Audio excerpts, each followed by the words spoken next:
જોયું કે તાજેતરમાં ગોપાલભાઈ ઇટાલિયા ઉપર હુમલો કરવામાં આવ્યો ત્યારે આ ભ્રષ્ટાચારી ભારતીય જનતા પાર્ટીને કહેવા માંગીશ, અરે તમારી તાકાત નથી કે આ ગોપાલ ઇટાલિયાની સામે એક મિનિટ પણ તમે લાઈવમાં ડિબેટ કરવા બેઠી શકો.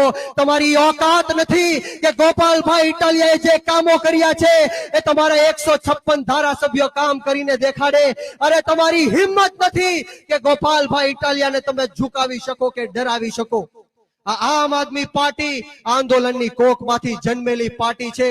આજે અમરેલી જિલ્લાની અંદરથી મારે આ જાહેર મંચ ઉપરથી આપ સૌને કહેવું છે કે 18 વર્ણના લોકો, દરેક સમાજ, જ્ઞાતિ અને ધર્મના લોકો આ ભ્રષ્ટાચારી ભારતીય જનતા પાર્ટીના કુશાસનથી થાકી ગયા છે, ત્રાહિમામ પુકારી ચૂક્યા છે.